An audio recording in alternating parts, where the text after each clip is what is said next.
Hello বন্ধুরা, pomfret মাছ রান্না করব সর্ষে পোস্ত বাটা দিয়ে।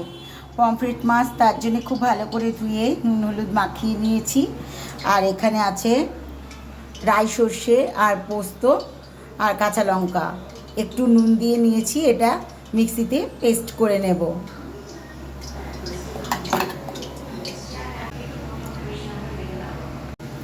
সর্ষে পোস্ত কাঁচা লঙ্কা একটু নুন দিয়ে ভালো করে পেস্ট করে নিয়েছি মিক্সিতে।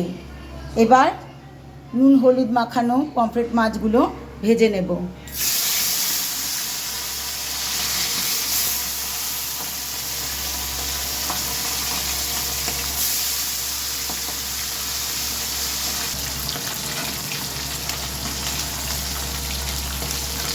পমফ্রেট মাছগুলো ভালো করে এপিট ওপিট করে ভেজে নেব।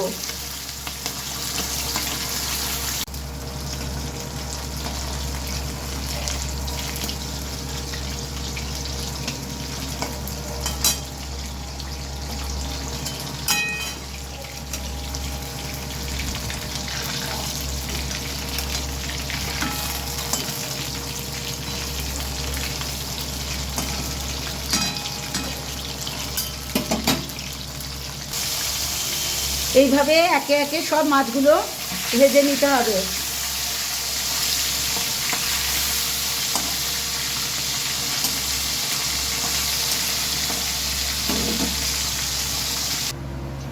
সব পমফ্রেট মাছ ভালো করে ভাজা হয়ে গেছে।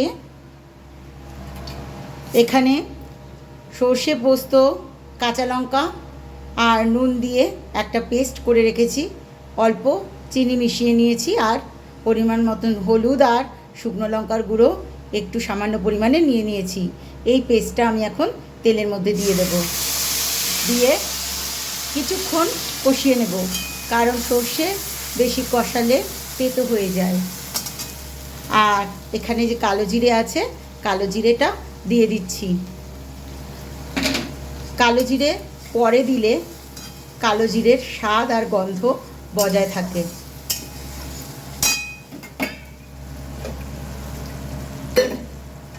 এবার আমি মশলার বাটিটা ধুয়ে একটু জল দিচ্ছি।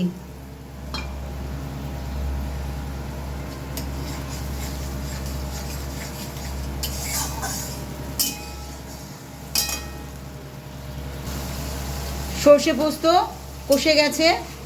এবার পরিমাণ মতন জল দিয়ে দিচ্ছি।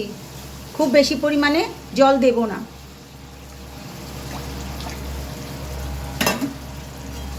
সর্ষের ঝালটা ফুটে উঠলে আমি মাছগুলো দিয়ে দিচ্ছি, ভেজে রাখা পমফ্রেট মাছগুলো।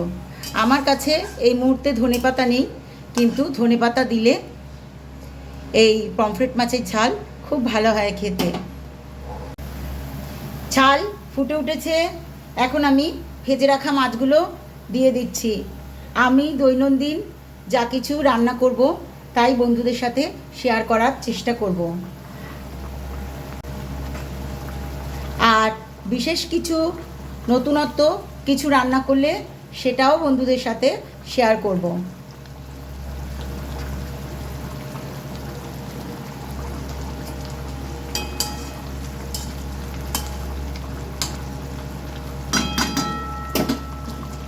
এবার গোটা কাঁচা লঙ্কা কয়েকটা দিয়ে দিচ্ছি।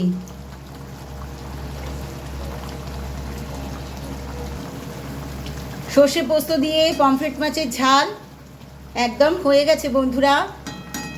আমার এই রান্নার ভিডিওটা যদি বন্ধুদের ভালো লেগে থাকে তাহলে please please like comment share subscribe করে পাশে থাকবে।